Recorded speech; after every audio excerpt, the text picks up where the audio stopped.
Hello, everybody. Thanks for joining me. Happy Monday to you all. Hey, what happened last Friday?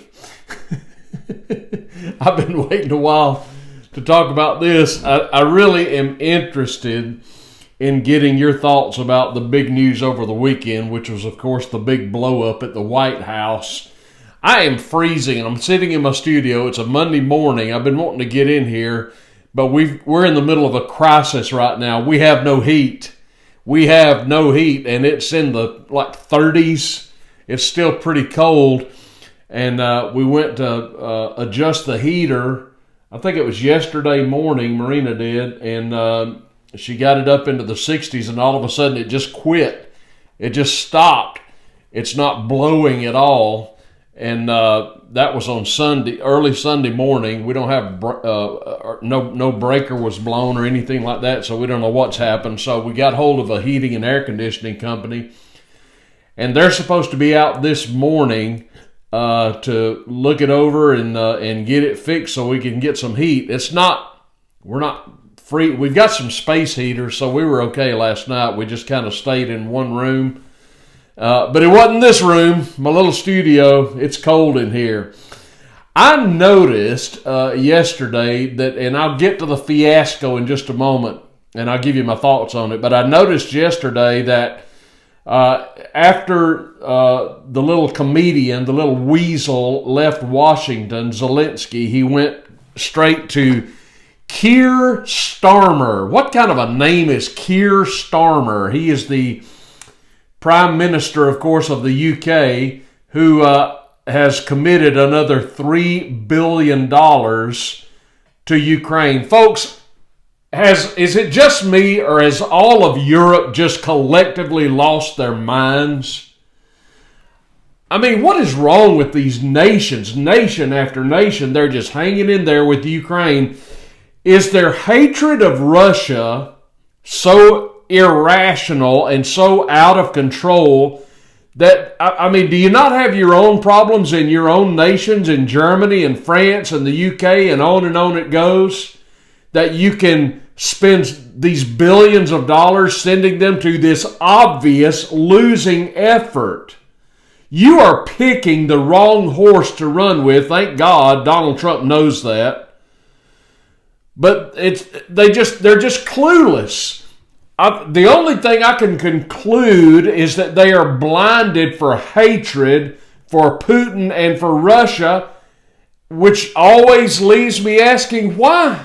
Why do you hate them? They're convinced that Putin is trying to reassemble the old USSR. There's no evidence of this whatsoever. We have gone over, at least on this channel, ad nauseum, the reasons why Putin went into Ukraine, specifically the Donbass, Donetsk regions, Odessa. By the way, did you also read or hear that Putin sank an English cargo ship the other day that was laden with weapons bound for Ukraine? And Putin said, "No, I don't think so."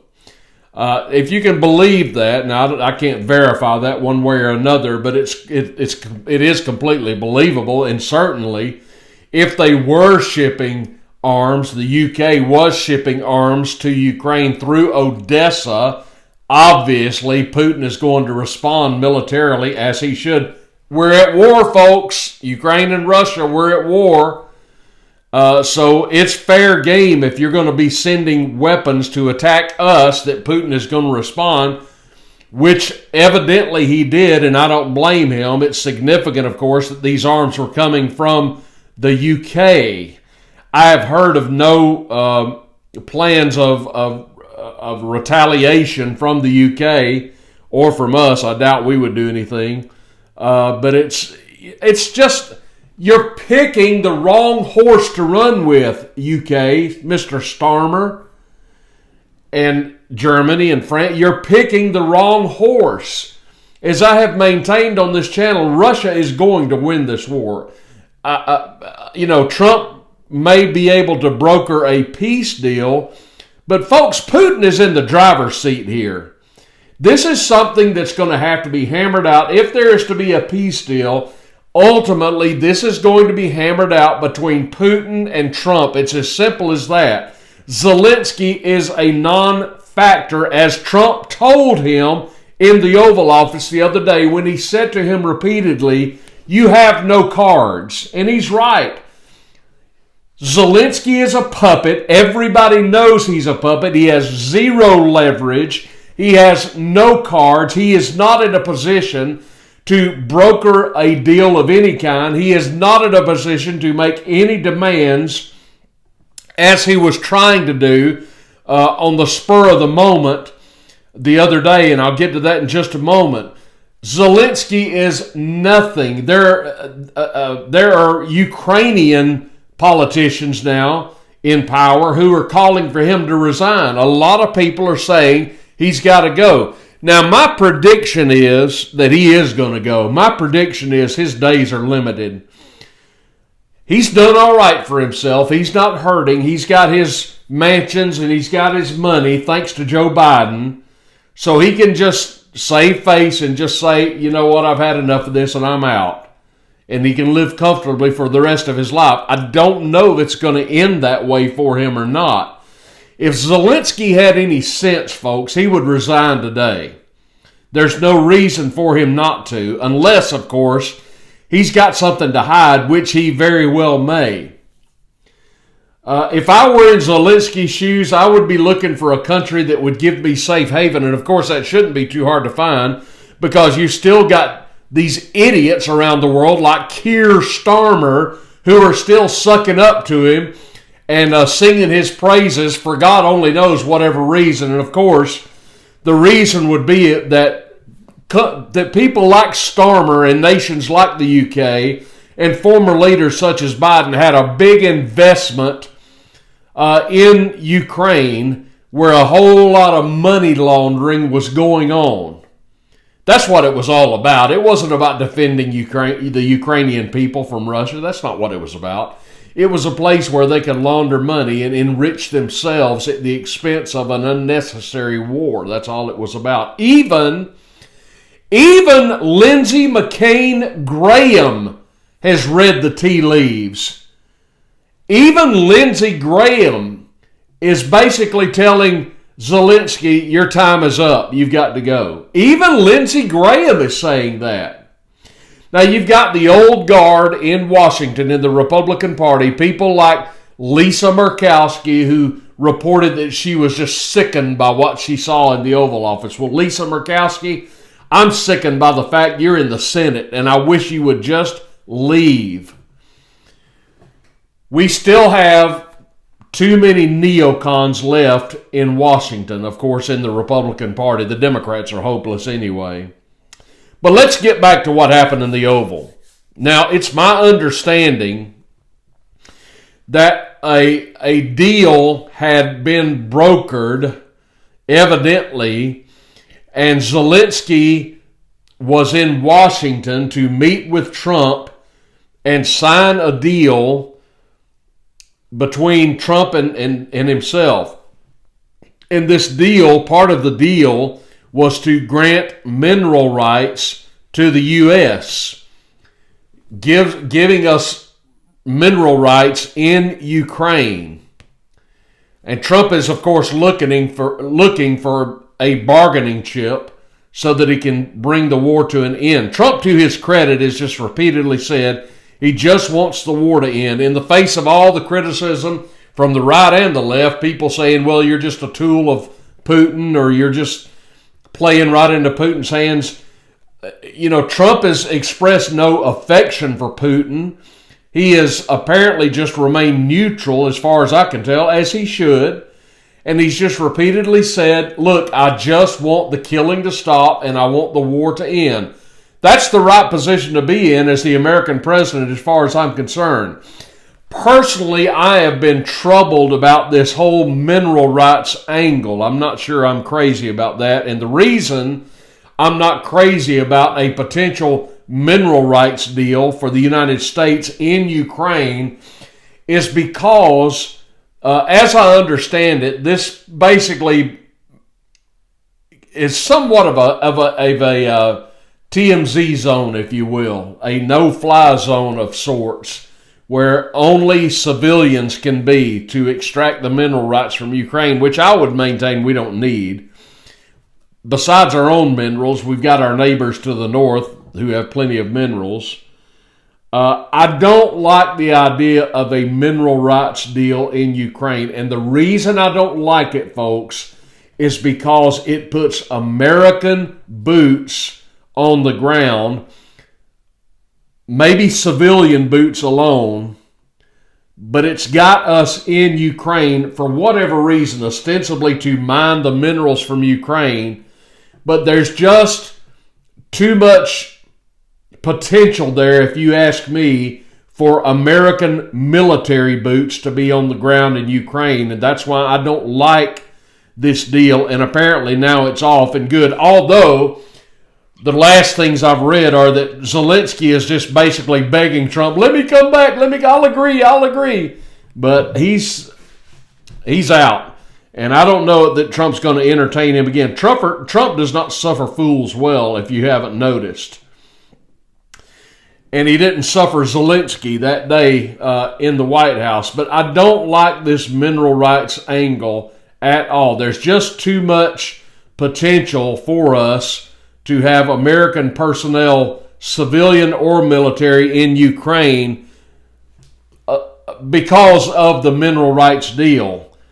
I just don't like it. And, you know, this is, I would venture that the mineral rights deal was a substitute idea for Ukraine being in NATO, which I think the door to that is completely closed. Trump is not going to support Ukraine coming into NATO, nor should he.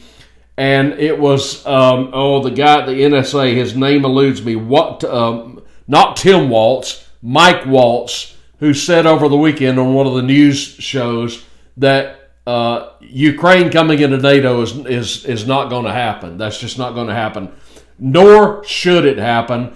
That was one of the reasons that Putin had to take action. It's like Russia setting up shop in Mexico or Cuba. We wouldn't tolerate that. You know, I've been over this a million times. It's just common sense. Putin is never going to allow Ukraine to come into NATO. It's just not going to happen, nor should it happen. So we go to the White House, the Oval Office, last Friday, and Trump has already had some deals with Zelensky, already been negotiating with Zelensky, who is so far in over his head, it's not even funny.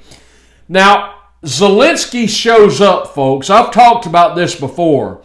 Zelensky shows up in this ridiculous outfit that he's always wearing. The man evidently doesn't own a suit and a tie. I've been talking about this for the longest time, but if you watched the video, and who hasn't seen it by now? I've watched the full 50-minute full-length video. When they turned the session over to the press so they could ask questions, to my astonishment and to my amusement and to my gratification, one of the reporters actually asked Zelensky, why didn't you wear a suit to this meeting?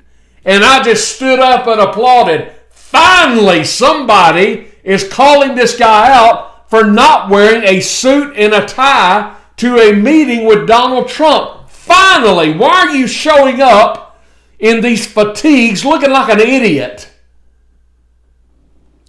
Trump is a great dresser. I'm sure you've noticed. And I really like a remember the ZZ Top? Every girl crazy about a sharp-dressed man. Well, I like a sharp-dressed man myself. Certainly, if you're going to meet with the frickin' President of the United States, can you not stop by Brooks Brothers or Macy's and get some attire that is sufficient for the occasion? I cannot imagine going to meet the President of the United States dressed in a t-shirt and a pair of khakis, for heaven's sakes. What an insult. It's ridiculous. It's degrading. You're degrading yourself and the president. And the president reportedly said, as he goes out to the portico to meet Zelensky, his first words reportedly were, "Oh, I see you dressed for the occasion." Well, good for you. You should shame him. It is shameful the way he was dressed. All the money we're sending this clown, can you not go by the clothing store and pick out something to wear, for heaven's sakes? God, it's just incredible that he's dressed like this. It's embarrassing.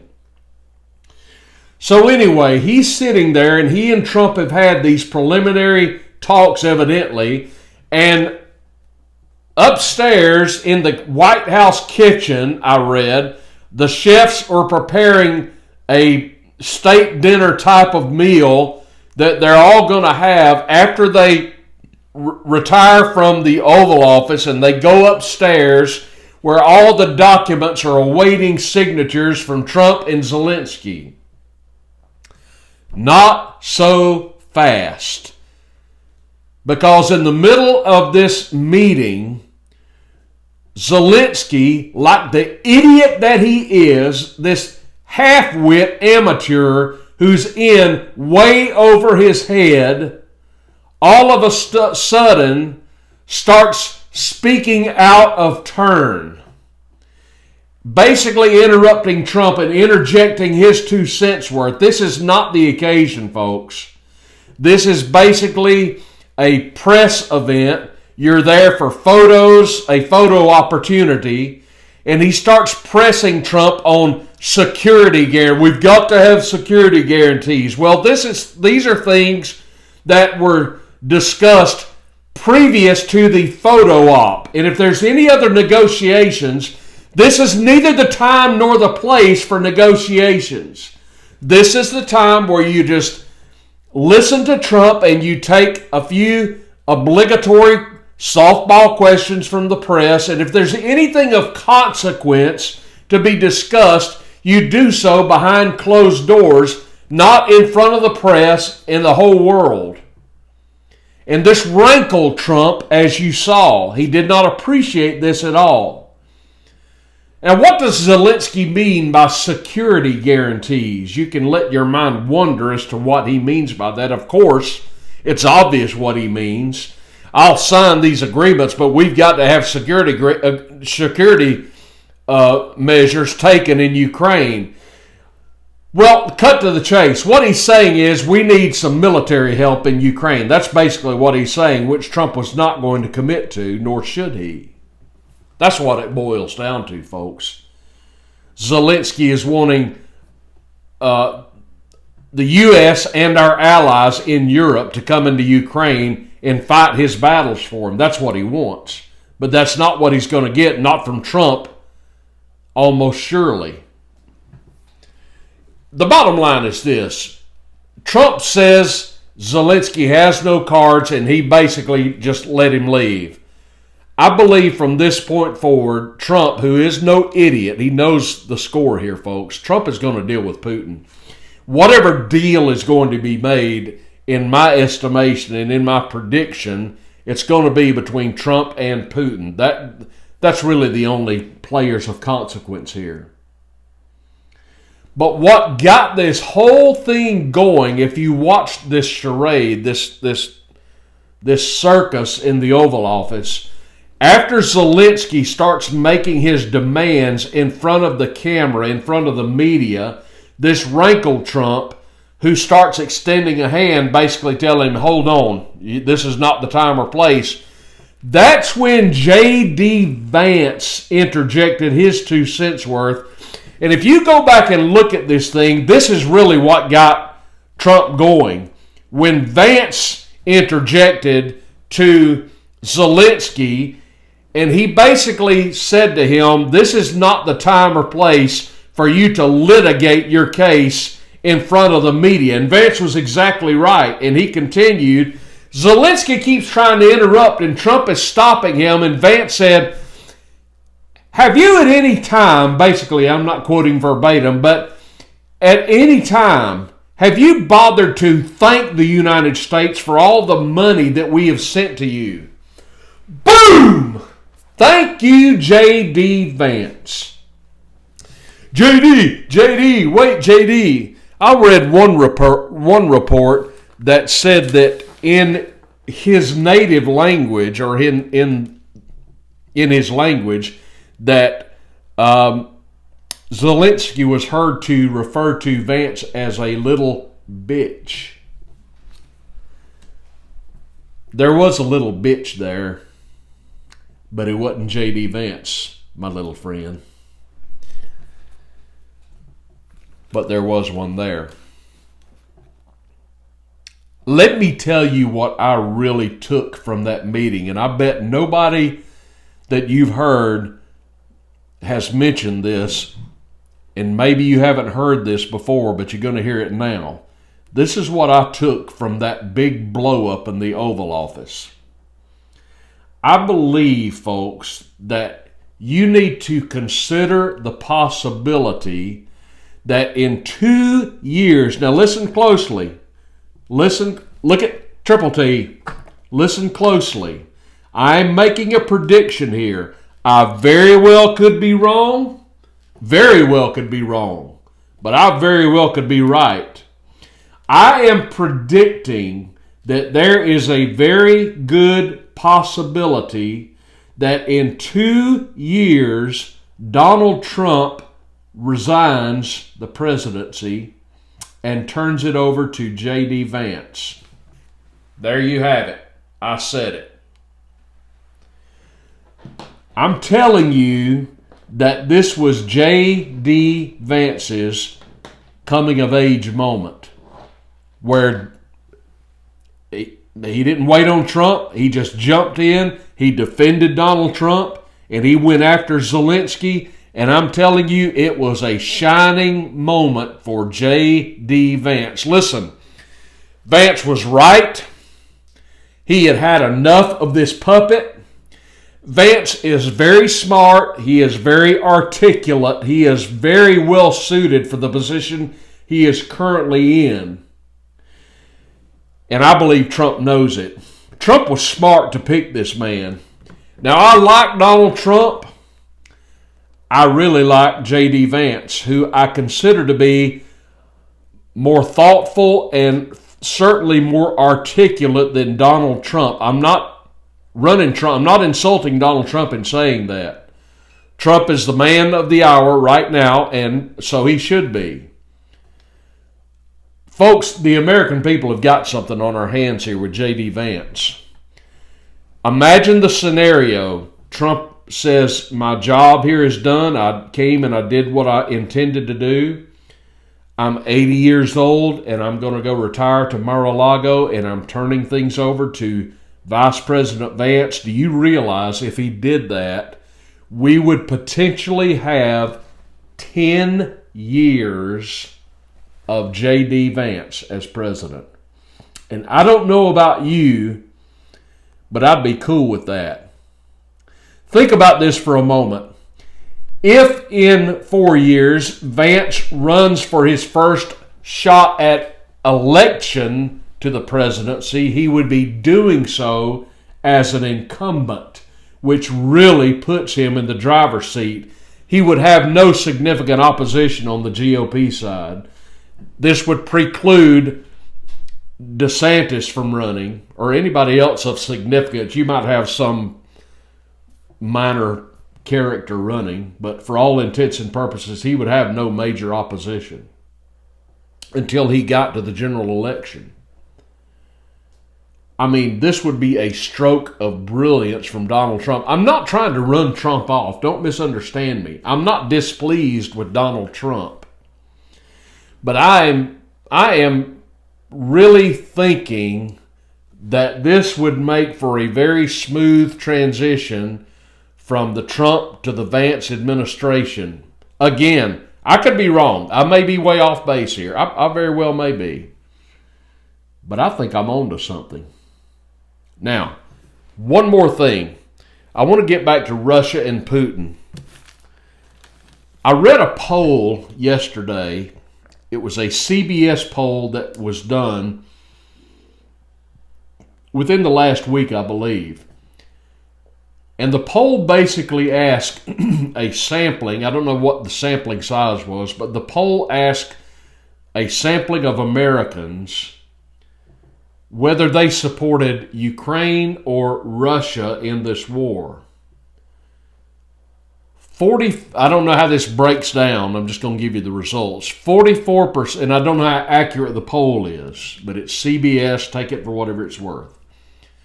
In this poll, 44% of the respondents said they did not support Ukraine. Only 4% of Americans that were polled said that they do support Russia and Putin. Only 4%. Now, again, I can't speak to the accuracy of the poll, but if it's at all accurate, that's sad and troubling. And it means we've got a whole lot of work to do to get a whole lot of Americans educated about the real Russia and the real Putin. Look, I'm not an apologist for Putin. I know a lot of you think I am.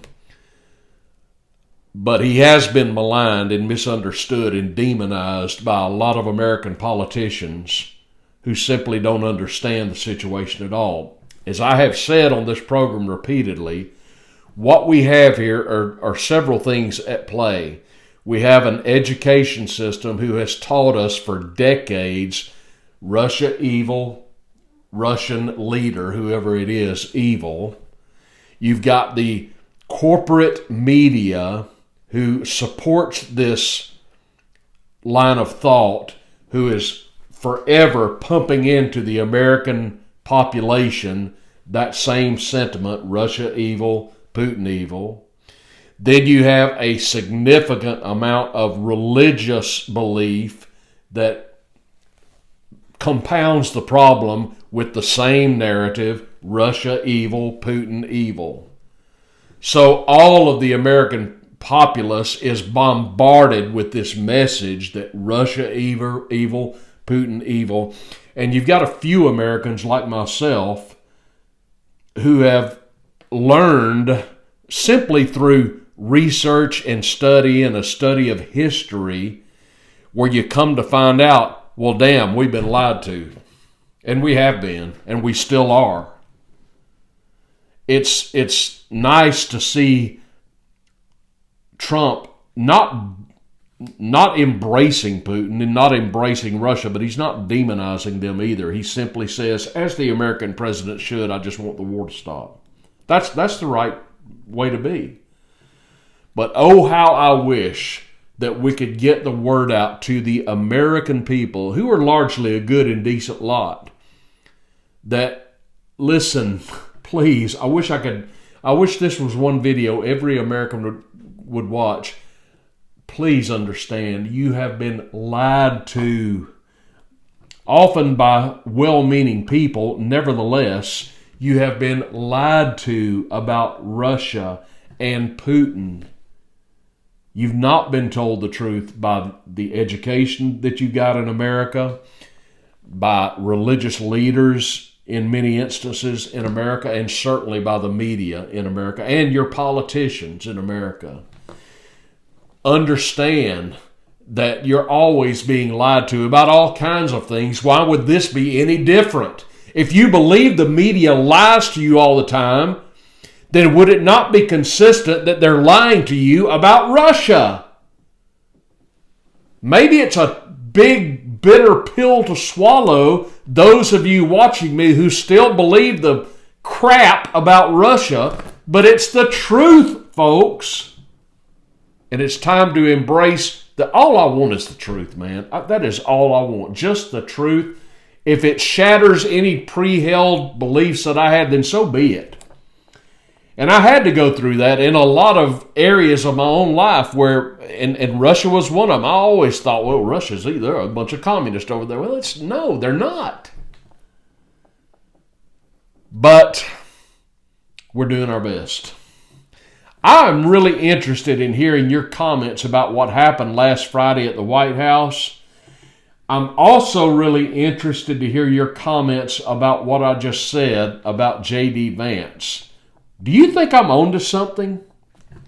Maybe not. Maybe I'm nuts. But maybe I'm not nuts. Maybe I am onto something. All right, folks, make sure you like this video. I would greatly appreciate that. So would the algorithm. And subscribe to the old channel if you have not done so. Comment down below. I'd really love to hear your thoughts on this video. This is Trailer Trash Tim, and I will see you soon.